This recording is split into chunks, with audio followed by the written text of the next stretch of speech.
ప్రియుడి మోజులో పడి నిండు కుటుంబాన్ని సర్వనాశనం చేసుకున్నటువంటి ఒక మహిళకు సంబంధించినటువంటి వార్త ఇది. భర్తని ప్రియుడితో కలిసి అత్యంత కిరాతకంగా హత్య చేసి చంపేసింది మౌనిక అనబడేటువంటి ఒక భార్య, ఒక మహిళ.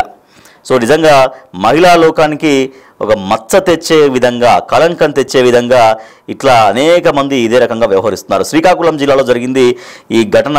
ప్రియుడితో కలిసి భర్తను తన ఇంట్లోనే భార్య చంపేసింది. మనం చూస్తున్నాం ఎంత చక్కగా ఉంది చూడండి కుటుంబం. సో ఈ చక్కగా ఇద్దరు పిల్లలు, ఒక చిన్న కుటుంబం, చింతలేని కుటుంబం అంటారు కదా, ఆ తరహాలో కుటుంబం మనకు కనిపిస్తోంది. సో వాళ్ళిద్దరూ అంటే ఇద్దరు పిల్లలు ఒకటే రకమైనటువంటి బట్టలు వేశారంటే జనరల్గా ఎక్కువగా అయితే కవల పిల్లలకి ఎప్పుడు చూసినా ఒకే రకంగా కనపడాలని కవల పిల్లలకైతే ఒకే రకమైన బట్టలు జనరల్గా వేస్తూ ఉంటారు. సో మేబీ కవల పిల్లలాగానే కనిపిస్తున్నారు వాళ్ళు కూడా, అంటే సేమ్ ఏజ్ గ్రూప్లో కూడా మనకు కనిపిస్తుంది. ఒక చక్కటి సంసారాన్ని, పచ్చటి సంసారాన్ని అక్రమ సంబంధం మోజులో పడి ఆడవాళ్ళు సర్వనాశనం చేసుకుంటున్నారు. దాంట్లో అదే కోవకి వస్తుంది ఈ మౌనిక అనబడే ఈ మహిళ. సో ఇప్పుడు సమాజంలో ఆ పిల్లలకు ఎటువంటి చీత్కారాలు ఎదురవుతాయి, ఎటువంటి ఒక రకమైన దాన్ని ఏమంటారు, సమాజం ఎంత చిన్న చూపు చూస్తుంది అనేది కనీసం ఆలోచించకుండా తండ్రి లేకుండా, ఆ పిల్లలకి తండ్రి లేకుండా చేసింది ఆ మౌనిక అనబడేటువంటి ఆ మహాతల్లి. అంటే రేపు పొద్దున భవిష్యత్తుకు వాళ్ళు పెరుగుతున్నప్పుడు తమ తండ్రి ఎందుకు చనిపోయారు అంటే ఏం చెప్తుంది తన తల్లి, వాళ్ళ తల్లి ఏం సమాధానం చెప్తుంది? ఈ సమాజం ముందు తన పిల్లలు ఎట్లా పెరగాలి? ఇప్పుడంటే చిన్నపిల్లల్లాగా ఉన్నారు, ఎప్పుడు చిన్నపిల్లల్లాగా ఉండరు కదా పిల్లలు. సో వాళ్ళు పెరుగుతుంటారు, వాళ్ళు సమాజంలో తిరుగుతుంటారు. ఇప్పుడు విధి వక్రీకరించి దురదృష్టవశాత్తు ఏదైనా సంఘటన జరిగితే ఏమీ కాదు, కానీ ఇటువంటి సంఘటనలతోటి పచ్చడి సంసారాలని, పచ్చడి జీవితాలని నాశనం చేసుకొని అక్రమ సంబంధాల మోజులో పడి ఈ రకంగా నిండు కుటుంబాలని, సో ఇవాళ ఉన్నంత ఎప్పుడు ఉండదు, ఇవాళ ఉన్నంత అందం కావచ్చు, ఇవాళ ఉన్నంత అటువంటి ఆ టెంపో అదంతా ఉండదు. తర్వాత కొద్ది రోజుల తర్వాత ఆ అక్రమ సంబంధం కూడా బోరు కొట్టే అవకాశం ఉంటుంది. సో అటువంటిప్పుడు మళ్ళీ భర్త రమ్మంటే తిరిగి రాడు. సో ఇంకో అతనికి తన భార్య, తన కుటుంబం తనకు ఉంది. ఇప్పుడు ఎటొచ్చి సమస్య ఏంటి? ఈ భర్తను చంపుకున్నటువంటి ఈ మౌనిక అనేటువంటి ఈ మహిళకే జీవితం మొత్తం అంధకారమే ఇంకా. సో ఇద్దరు పిల్లల వాళ్ళు, భవిష్యత్తు ఉన్నటువంటి ఇద్దరు పిల్లల సంగతి ఏంటి? వాళ్ళు సమాజంలో ఎట్లా తిరగాలి? కనీస అవగాహన లేకుండా, కనీస సోయి లేకుండా ఈ రకంగా వాళ్ళు ఎవరైతే ప్రియుడుగా ఉంటారో వాళ్ళు ఏది చెబితే అది చేసే ఆడవాళ్ళు ఈ రకంగా పచ్చటి జీవితాలని చిదిమేసుకుంటున్నారు.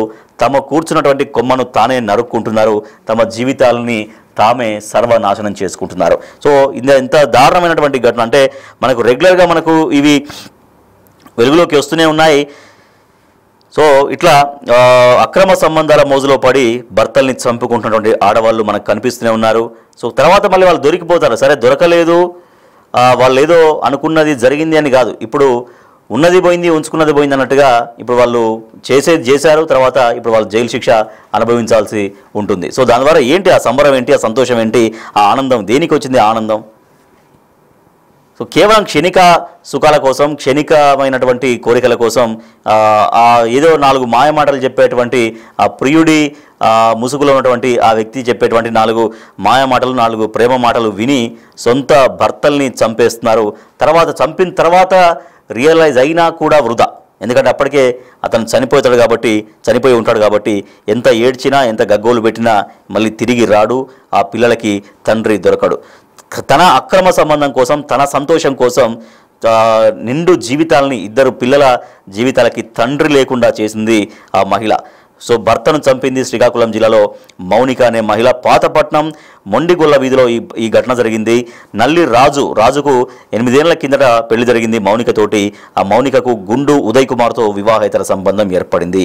ఉదయ్ కుమార్కి అప్పటికే పెళ్ళయింది, తనకు కుటుంబం కూడా ఉంది. అయితే ఈ విషయం తెలిసి రాజు పలుమార్లు వార్నింగ్ ఇచ్చాడు, పద్ధతి మార్చుకోవాలని మౌనికని హెచ్చరించాడు. అయినా కూడా వినకపోగా అసలు చెప్పడం ఎందుకు, ఆయనతో మాట్లాడడం ఎందుకు, అసలు మనమే అతన్ని లేకుండా చేసేస్తే మనకు అడ్డం ఉండదు అని మౌనిక అండ్ ఉదయ్ ఇద్దరు భావించి ఎలాగైనా సరే తనను చంపేయాలనేది ప్లాన్ చేసుకున్నారు. సో అన్నంలో నిద్ర మాత్రలు కలిపి పెట్టింది మౌనిక. ఒకరోజు 4 మాత్రలు కలిపి పెడితే తిన్నాడు. భార్య పెట్టింది కాబట్టి చాలా ప్రేమగా, చాలా నమ్మకంగా తిన్నాడు. కానీ వాళ్ళు అనుకున్నట్టుగా ఆయన అపస్మారక స్థితిలోకి వెళ్ళలేదు.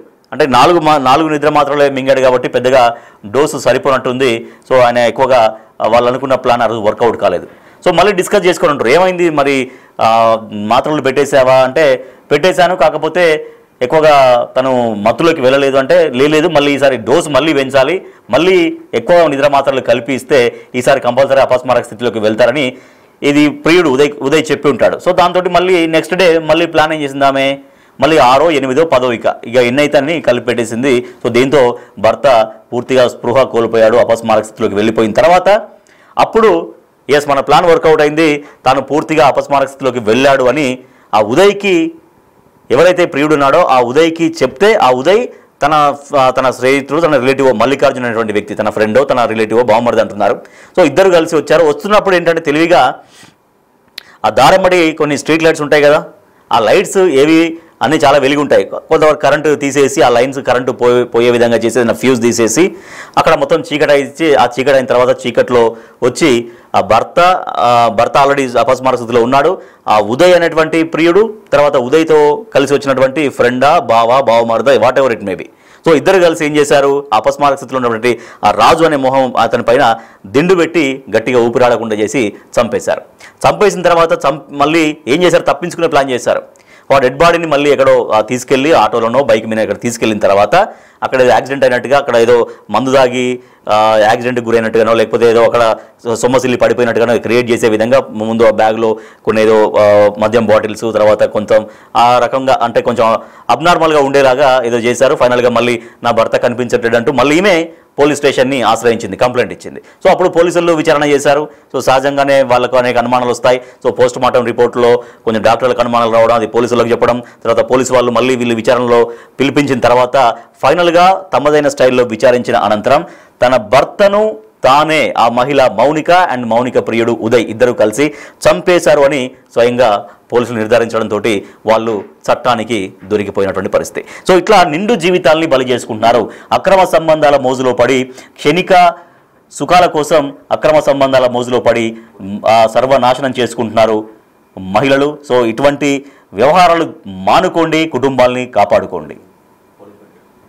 పోలీసులు ఏం చెప్పారో ఒకసారి చూద్దాం. ఈ కేసులో అసలు ఎట్లా దొరికారు, తన భర్తను తానే చంపినట్టుగా పోలీసులు ఎట్లా నిర్ధారించారు, తన భార్య చంపినట్లుగా ఎట్లా నిర్ధారించారు ప్రియుడితో కలిసినది పోలీసులు ఏమన్నారో చూద్దాం. ముండుగొల్లు వీధిలో ఒక సస్పిషియస్ సర్కమ్స్టెన్స్లో ఒక మేల్ డెడ్ బాడీ మనకి ఉన్నట్టుగా సమాచారం వచ్చింది. ఎస్ఐ గారికి నల్లి రాజు అనే డిసీజ్డ్ పర్సన్ అనుమానాస్పదంగా చనిపోయినట్టుగా రిపోర్ట్ మీద ఎస్ఐ గారు 174 సిఆర్పిసి కింద కేసు నమోదు చేశారు. అనుమానాస్పదం కింద దర్యాప్తు కాలం ముందు పోస్ట్ మార్టం ఇంకోస్ట్ చేయడం జరిగింది. పోస్ట్ మార్టం కూడా చేయడం జరిగింది. ఈ 7వ తారీఖు నుంచి ఈ 6వ తారీఖు వరకు మనకి పోస్ట్ మార్టం రిపోర్టు 13వ తారీఖున వచ్చిందండి. పోస్ట్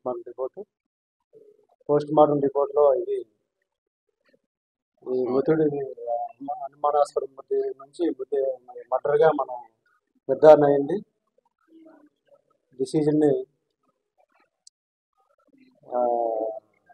తెలగడ పెట్టి ఎముక రాకుండా చేసి ఆ మరణం సంబంధించినట్టుగా చేయడం ఆలోచించినటువంటి ఫైండింగ్స్ వల్ల మృతుడు చనిపోయినట్టుగా మనకి పోస్ట్ మార్టం రిపోర్ట్ ఆధారంగా తేదీ 13/8/2025 మనం మర్డర్ కేసు కింద ఆర్డర్ చేసాం. ఈ మృతుడు నల్లి రాజు పడుకున్నాడు. నిద్ర మాత్రలు కూడా అన్నంలో పెట్టి ఆయన డీప్గా పడుకునేటట్టుగా ప్లాన్ చేసి ఆ డీప్ స్లీప్లో ఉంటుండగానే ఆయన్ని బలవన్మరణానికి పాల్పడ్డారు. ఈ ముగ్గురు కూడా ప్లాన్ చేసి ఇది వేరే విధంగా జరిగింది, ఇది యాక్సిడెంట్లుగా జరిగిందని చెప్పేసి మన మొండిగొల్లు వీధిలో బాడీని త్రో చేయడం జరిగింది. ఈ విధంగా అరెస్ట్ చేశారు. ఇప్పుడు కోర్టులో ప్రవేశపెడతాము, ఇలా రిమాండ్ పెడతాం. దర్యాప్తు కూడా ప్రాపర్గా కంప్లీట్ చేసి ఈ ఎవిడెన్స్ కూడా ప్రాపర్గా ఎస్టాబ్లిష్ చేసి ఈ కన్విక్షన్ వచ్చేటట్టుగా ఈ కేసును కూడా పరీక్షిస్తామని చెప్తున్నాను. ఈ కేసులో మన రామారావు సిఐ గారు, లావణ్య ఎస్ఐ గారు మరియు సిబ్బంది అందరూ కూడా చాలా కష్టపడి పనిచేశారు. క్రూస్ టీం వచ్చింది ఈ సీన్ ఆఫ్ అఫెన్స్కి, క్రూస్ టీమ్ వెరిఫై చేసింది. తర్వాత ఫోరెన్సిక్ డాక్టర్స్ కూడా ఇందులో తమ వంతు హెల్ప్ చేశారు ఈ కేసులో. ఈ కేసు అన్ని విధాలు అందరి సహకారంతో ఛేదించడం జరిగింది. ఎస్ఐ గారు దర్యాప్తు తర్వాత ఇప్పుడు సిఐ గారు మర్డర్ కేసు కాబట్టి సిఐ గారు దర్యాప్తు చేసి ఈ దర్యాప్తులో ఆయన ఇంకా గోపిలా అంటే దీని వెనకాల ఈ నల్లిరాజు వైఫ్ మౌనిక, అలాగే ఆ మౌనికను అక్రమ సంబంధం ఉన్నటువంటి ఉదయ్ కుమార్, అలాగే ఉదయ్ కుమార్ తన తలగా స్నేహితుడైనటువంటి మల్లికార్జున్ ముగ్గురు కూడా ప్లాన్ వేసి వీరు ఉన్నటువంటి అక్రమ సంబంధాన్ని పురస్కరించుకొని ఆ సంబంధం వీరు క్వశ్చన్ చేయడం వల్ల, ఈ డిసీజ్ క్వశ్చన్ చేయడం వల్ల డిసీజ్ని ఎలాగైనా అడ్డు తొలగించుకుందామనే భావంతో ఈ మృతుడిని ఏ విధంగా చంపేద్దామని చెప్పేసి చంపేసిన తర్వాత అది ఆత్మహత్యగా చిత్రీకరిద్దాం లేదా యాక్సిడెంట్గా చిత్రీకరిద్దాం, వేరే విధంగా చిత్రీకరిద్దాం అనే భావంతో చూసినటువంటిది. పోలీస్ దర్యాప్తులో వీరందరి ముగ్గురు ఇన్వాల్వ్మెంట్ కూడా మేము ఎస్టాబ్లిష్ చేసాం. ప్రాపర్గా ఎవిడెన్స్ కూడా మేము దర్యాప్తు కాలం ముందు ఏ విధంగా మనం ఎవిడెన్స్ ప్లేస్ చేయాలనేది ప్లేస్ చేస్తాం. వీళ్ళు నిన్నను సాయంత్రం అరెస్ట్ చేయడం జరిగింది. అందుకు మరోసారి ఈ సిబ్బందికి పాతపట్నం సిఐ గారు వారి సిబ్బందికి ప్రత్యేక ధన్యవాదాలు తెలుపుకుంటూ ఎస్పీ గారి ద్వారా సరైనటువంటి రివార్డు వచ్చే విధంగా కూడా మేము ప్రయత్నం చేస్తాం. ఈ కేసుని అతి త్వరలో దర్యాప్తు పూర్తి చేసి ఛార్జ్ షీట్ కూడా ఏమైనా ఇన్స్ట్రక్షన్స్ ఇచ్చి ప్రాపర్గా ప్లేస్ చేసి కన్విక్షన్ చేసే కూడా మేము try to get the conviction తీసుకేసాం సార్. ఇందులో ఏంటంటే మర్డరు ఈ నల్లిరాజు వైఫ్ లావణ్య మౌనిక ఉన్నటువంటి ఈ ఎక్స్ట్రా మ్యాటర్ రిలేషన్షిప్